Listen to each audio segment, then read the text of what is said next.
Good afternoon, caller. Working for you. Good afternoon, Mr. Williams and Honourable Ian Liburd. Good afternoon. Quickly, I had two questions, but just in respect of the building of cisterns.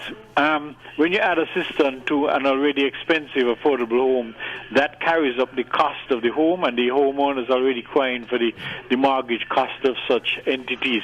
But anyhow, when the unity government came into office, Mr. Liburd, there was some comment about us, that is saying it's owing Venezuela, Petrocaribe, some 49 million US dollars. What has become of that debt? Is anything is that been dealt with, for one?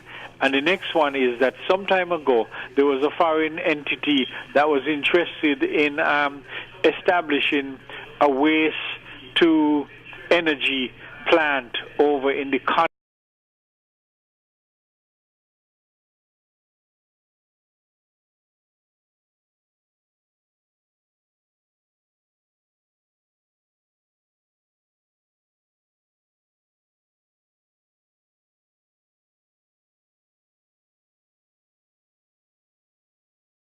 Avoid wasting more of our limited space in St. Kitts by using some of that to produce energy, even if it's just 1 or 2 megawatts.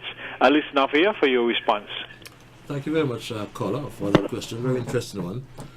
In relation to the first part of the question, the debt to the Bolivarian Republic of Venezuela, that's another inheritance that we found, in that the debt all told is some 67 or 83 million dollars, 83 million US dollars. Let me qualify that.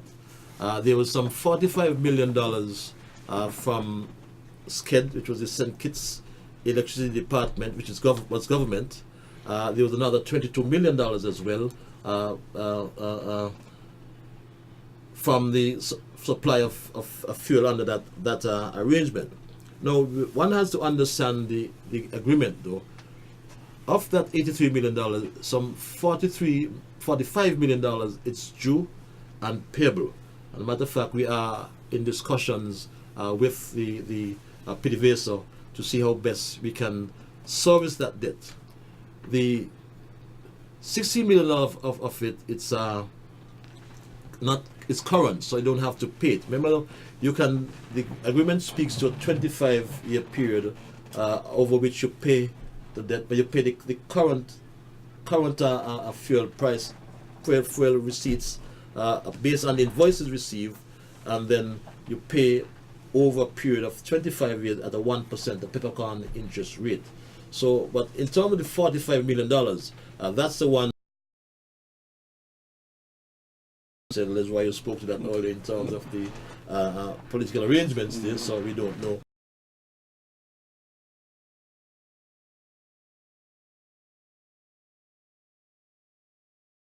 You allow me to get away, so I'll use the opportunity, if I may, to address it. Now, we've had discussions with many investors, or potential investors, in terms of renewable energy and alternative energy.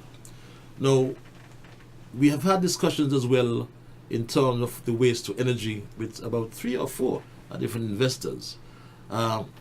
What most investors want to do is to run to a PPA, right, a power purchase agreement, without ensuring that we get what is best for the people of St. Kitts and Nevis. Because whatever we do, it must be in the best interest of the people of St. Kitts and Nevis.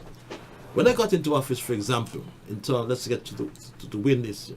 There was this investor who wants to develop a 5 megawatt wind farm, and there was discussions relating to stability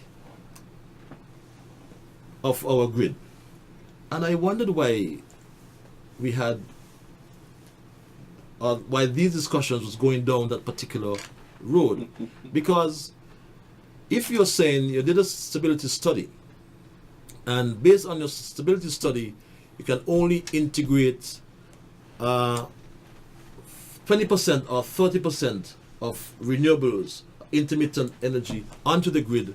Then if we are going to be this green economy as we want to be, then we with 1.22 megawatts already from solar, 5 would put us past that 20%, which is 20% of your demand peak period, which is 25 megawatts.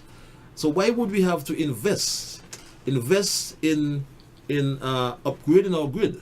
Because that's what happens in Nevis, for example. I understand that the wind farm supplies Nevlec, but Nevlec has to keep a spinning reserve because it's intermittent resource. So wind will go down and sun or whatever will get cloud cover and things like that.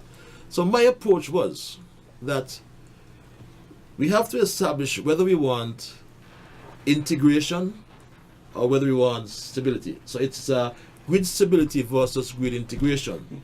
And my view still is, and I've got the supplier, a potential investor in the wind farm to agree to that. To agree to what? Provide us with a stable supply of electricity.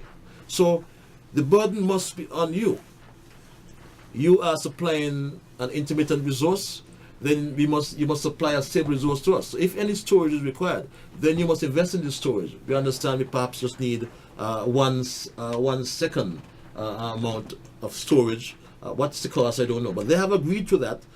Instead of we having to now go and to reconfigure our national grid and spend all this money, or accept what you have, and then you have. So it costs you. If you're supplying intermittent resource to me, then it must supply a stable one. So I won't have to be spending money on the other side of the grid when your intermittent resource is subject to wind cover, sun cover, or cloud cover. And that's the approach we have taken. But we are discussing the waste to energy issues. We haven't had anything concrete from these suppliers because, of course, it has to do with what is the cost per kilowatt hour for whatever the intermittent resource is, and what is the expenditure that SCELEC, which is government, will have to put out there.